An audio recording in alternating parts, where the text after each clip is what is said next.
En este tema vamos a hablar de las inmunodeficiencias congénitas y adquiridas, las enfermedades causadas por respuestas inmunitarias defectuosas. Primero trataremos las inmunodeficiencias congénitas o primarias con todos los efectos que los pueden provocar y sus posibles tratamientos. Después, las inmunodeficiencias adquiridas o secundarias y por último el síndrome de inmunodeficiencia adquirida o más comúnmente conocido como SIDA. Pero antes de todo, ¿qué son las inmunodeficiencias? Pues bien, se tratan de defectos en el desarrollo y funcionamiento del sistema inmunitario que provocan una mayor predisposición a nuevas infecciones y reactivación de aquellas infecciones que estuvieran latentes. Es decir, todo trastorno causado por una inmunidad defectuosa origina una enfermedad por inmunodeficiencia, que puede ser bien congénita o primaria o adquirida o secundaria. Primero vamos a hablar de las inmunodeficiencias congénitas o primarias, cuyas causas son defectos génicos que provocan el bloqueo en la maduración o la función de los componentes del sistema inmunitario. Sabemos que sus principales características son que suelen desencadenar complicaciones infecciosas y además que difieren en la manifestación clínica y anatomopatológica, siendo así difícil de detectar. Las primarias tenemos las causadas por defectos en la maduración de los linfocitos, contando con las combinadas graves y las inmunodeficiencias de linfocitos B y T. Dentro de las combinadas graves tenemos la ligada al cromosoma X, afecta sobre todo a niños varones y se produce por una mutación en la cadena gamma común, que es la productora de señales de los receptores para citocinas. Se produce así una maduración defectuosa de los linfocitos T por la falta de señales interleucina 7, que es un factor de crecimiento. Esto va a afectar a la maduración de linfocitos T. La inmunodeficiencia autosómica recesiva por deficiencia de ADA o PNP se produce por mutaciones en genes autosómicos que codifican proteínas implicadas en el metabolismo de ácidos nucleicos. El 50% se produce por mutaciones en la enzima adenosina desaminasa, ADA, que participa en el metabolismo de la adenosina. Existe un fenotipo análogo que provoca deficiencia en la fosforilasa de la purina, PNP. Un déficit de ADA provoca acumulación de metabolismos purínicos tóxicos en células que sintetizan ADN. Por último, podemos tener inmunodeficiencias autosómicas recesivas por otras causas, como pueden ser la maduración defectuosa de linfocitos B y T, mutaciones en genes RAG, mutaciones en genes que participan en la recombinación y mutaciones en las señales de interleucina 7R. Esto van a provocar una reducción de los linfocitos T, reducción de los linfocitos B y reducción de la inmunoglobulina sérica. Aquí podemos ver dos ejemplos de los mecanismos de las inmunodeficiencias combinadas graves.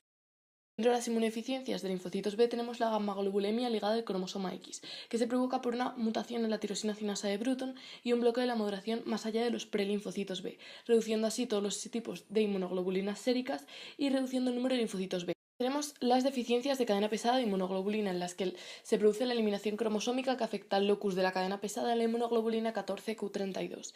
Provoca deficiencias de subclase de inmunoglobulinas séricas y una posible falta de inmunoglobulina A. Por último, dentro de las inmunodeficiencias de linfocitos T tenemos el síndrome de Dijors, que se produce por un desarrollo anómalo de la tercera y cuarta bolsas braquiales, provocando hipoplasia del timo y un desarrollo incompleto de las glándulas paratiroides. Hace que los linfocitos T no maduren y tienda a mejorar con la edad por la pequeña cantidad de tejido tímico. Sus principales características son las malformaciones bucales y los defectos cardíacos. También tenemos las causadas por defectos en la activación y función del linfocito B, como por ejemplo el síndrome de la hiperinmunoglobulina M ligado al cromosoma X, que está causado por una mutación en el ligando de CD40, provocando efectos en la activación del linfocito T, linfocito B y macrófago.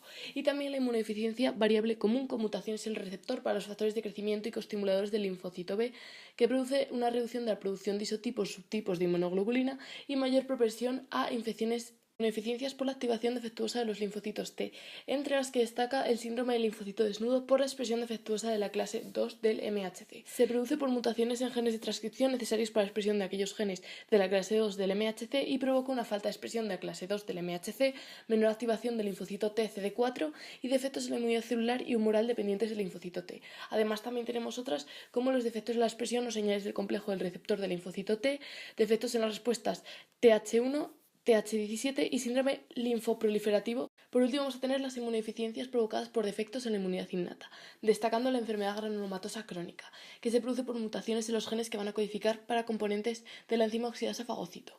Además, esto provoca una producción defectuosa de intermediarios reactivos del oxígeno por los fagocitos. También destacan las deficiencias de adherencia del leucocito, en las que se alteran las funciones dependientes de la adherencia del leucocito y además impide su migración a los tejidos. También tenemos anomalías linfocíticas asociadas a otras enfermedades como el síndrome de Wiskott-Aldrich, caracterizado por eczema, reducción de plaquetas sanguíneas. Está ligado al cromosoma X por una mutación de un gen que codifica una proteína que se une a varias moléculas adaptadoras y diversos componentes citoesqueléticos de las células hematopoyéticas. Por otro lado, tenemos la ataxia telangiectasia, que se caracteriza por anomalías en la marcha y malformaciones vasculares. Está causada por mutaciones en un gen cuyo producto participa en la reparación de ADN. Para terminar, sabemos que los tratamientos de las inmunodeficiencias congénitas o primarias son el trasplante de célula troncal hematopoyética, el trasplante de monoglobulinas como medio de inmunidad pasiva y la genoterapia en pacientes con inmunodeficiencias congénitas ligadas al cromosoma X, que puede provocar éxito o bien leucemia en los linfocitos. Sabemos también que una inmunodeficiencia congénita es mortal al principio de la vida y que el abordaje ideal de estas enfermedades sería el reemplazo del gen defectuoso, tratamiento que aún no se lleva a cabo. A continuación explicaremos las inmunodeficiencias adquiridas o también llamadas secundarias, las cuales se definen como las deficiencias del sistema inmunitario que se adquieren a lo largo de la vida. La más importante es el VIH, que veremos a continuación. Como podemos ver en esta tabla a continuación, nos representa las causas más frecuentes de enfermedades por inmunodeficiencias adquiridas y cómo se activan los mecanismos para ofrecer una respuesta. Algunas causas son, por ejemplo, la infección por el virus de la inmunodeficiencia humana, lo que conlleva a un mecanismo que es la eliminación de linfocitos TCD4+ cooperadores. Otra puede ser la irradiación y quimioterapia del cáncer, que tiene su propio mecanismo también, que es la reducción de precursores de todos los linfocitos en la médula ósea. Tenemos más ejemplos, puede ser extirpación del bazo en el fondo, cuyo mecanismo es la reducción de la fagocitosis de los microbios, malnutrición proteínico-calórica con su propio mecanismo, afectación de la médula ósea por cánceres, metástasis leucemias, cuyo mecanismo es un lugar reducido para el desarrollo de los leucocitos. Y por último tenemos la inmunodepresión por rechazo al injerto y enfermedades inflamatorias, cuyo mecanismo es la eliminación o deterioro del funcional de linfocitos. El VIH. ¿Qué es el VIH? El VIH como tal es el virus de inmunodeficiencia humana. ¿Qué es? Es un retrovirus que infecta las células del sistema inmunitario, sobre todo los linfocitos TCD4+, y los destruye progresivamente. El VIH tiene un ciclo vital que consta de los siguientes pasos esenciales que se reproducen de manera secuencial. El primer paso es la infección de las células. El VIH infecta las células en función de su glucoproteína. Más adelante se une al CD4 y a los receptores particulares. A continuación podemos ver una producción de una copia del ADN, del ARN vírico e integración en el genoma del huésped. Tercero, expresión de genes víricos y por último la producción de partículas. El SIDA se desarrolla a lo largo de muchos años a medida que el VIH latente se activa y destruye las células del sistema inmunitario. La infección del VIH se adquiere a través de relaciones sexuales, compartiendo agujas, transferencia transplacentaria o mediante la transfusión de sangre contaminada. La pérdida de los linfocitos TCD4+ tras la infección del VIH se debe a un efecto citopático del virus, lo que da lugar a la producción de partículas víricas en las células infectadas, así como la muerte de las células sin infectar.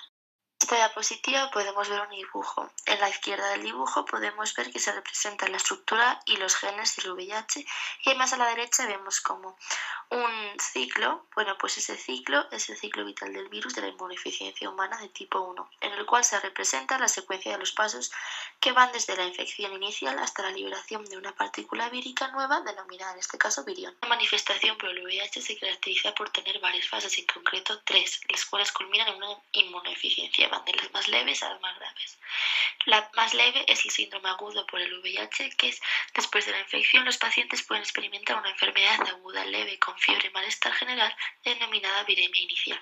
Pasamos a un estado intermedio que es la latencia. Estado de latencia, pérdida progresiva de los linfocitos TCD4+ en los tejidos linfáticos y una destrucción de la arquitectura de tales tejidos. Y por último pasamos a la última fase, la fase más grave, que es el SIDA clínico. Las manifestaciones clínicas y anatomopatológicas del SIDA completo son resultados sobre todo de una mayor propensión a presentar infecciones y algunos cánceres como consecuencia de una inmunodeficiencia. Y lamentablemente la respuesta inmunitaria al VIH no controla la propagación del virus ni sus efectos patológicos, con lo cual alguien que está infectado del virus puede seguir propagándola hasta cierto punto. Por último, en esta diapositiva expondremos las estrategias terapéuticas y de vacunación. El tratamiento actual del SIDA pretende controlar la replicación del VIH y las complicaciones infecciosas de la enfermedad. Será probablemente necesario obtener vacunas eficaces para controlar la infección del VIH por todo el mundo. Una buena vacuna debe inducir una respuesta inmunitaria innata y es necesario un gran número de anticuerpos neutralizantes, además de una gran respuesta al linfocito T, así como la inmunidad de las mucosas.